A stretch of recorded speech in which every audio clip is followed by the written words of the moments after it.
انہی خاندانوں میں پلنے والی وہ شہزادیاں، پاپا کی پریاں،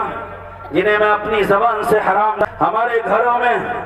پیدا ہونے والی معصوم بچی، نام رکھ دیا زینب، رقیہ، ام کلثوم، عائشہ، خدیجہ، سودا، صفیہ۔ نام تو صحابیات کا ہے، لیکن دہریت کے جس ماحول میں پرورش کی ہے، اپنی بچی کی تربیت کی ہے، یہی بچی جب بڑی ہوتی ہے، شعور کے عالم میں پہنچتی ہے، باپ کہتا ہے میری بیٹی اب تو بالغ ہو گئی، تیرا شوہر درکار ہے، تیری شادی ہونی چاہیے، تیرے لیے نوشہ اور رشتے کی تلاش ہے۔ ماں سے بیٹی کہتی ہے اماں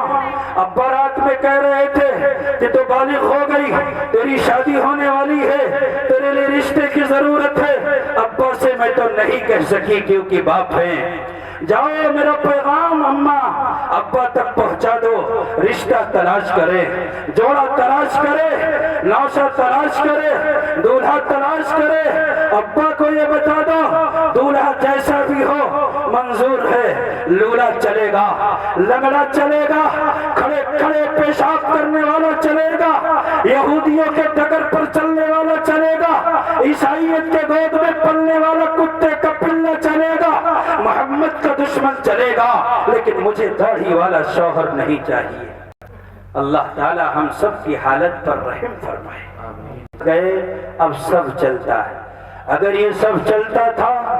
تو بتاؤ تو صحیح، کرکٹ کے میدان میں اگر کوئی کرکٹر آ کر کے ذرا سی داڑھی رکھتا ہے، کوئی فلمی اداکار ذرا سی داڑھی رکھ لیتا ہے، اب اس کے داڑھی رکھنے کے نتیجے میں جانتے ہو کیا ہوا؟ ہماری امت کا ایک ایک بچہ جو جوانی کی دہلیز پر قدم رکھتا ہے، جس کے ریش ابھی بالکل نکلتے بھی نہیں ہے، کہ وہ ان کرکٹروں کو دیکھ کر کے اور نہ جانے کتنے ایکٹروں کو دیکھ کر کے یہ عزم کرتا ہے کہ میں بھی داڑھی رکھوں گا۔ کاش محمد رسول اللہ کی سنت سمجھ کر کے داڑھی کی سنت کو اپنا لیا ہوتا، تیرے قبر کی مٹی مہک جاتی، لیکن تو نے اللہ کے نبی کے چہرے میں عیب محسوس کیا، اور جب دنیا کے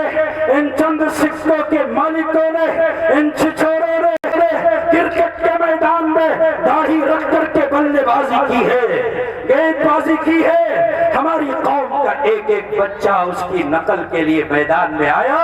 اور اتنی بڑی بڑی داڑھی ہو گئی کہ اب فرق کرنا مشکل ہے کہ یہ مسلمان ہے یا غیر مسلم ہے۔ پہلے ہماری ماؤں کو، ہماری بہنوں کو، ہماری بیٹیوں کو ان رشتوں پر اعتراض تھا جو رشتے داڑھی والے تھے، لیکن میرے بھائیوں جیسے کرکٹ کے میدان میں کودنے والے، دنیا کی تہذیب کی نمائندگی کرنے والے، بے حیائی کو پروموٹ کرنے والے، اور عریانیت و فحاشی کے طوفان بدتمیزی کو برپا کرنے والے میدان میں آتے ہیں، اب ان لڑکیوں کو بھی کوئی اعتراض نہیں ہو کسی سے بھی شادی کو تیار۔ اگر تم اہل کتاب میں سے بازے کی پیروی کرو گے، یہودیوں کے ڈگر پر چلو گے، عیسائیت کے نقش قدم پر چلو گے، یا کسی اور انسان کو اپنا رہنما، ہادی، مرشد اور شیخ و پیر مانو گے،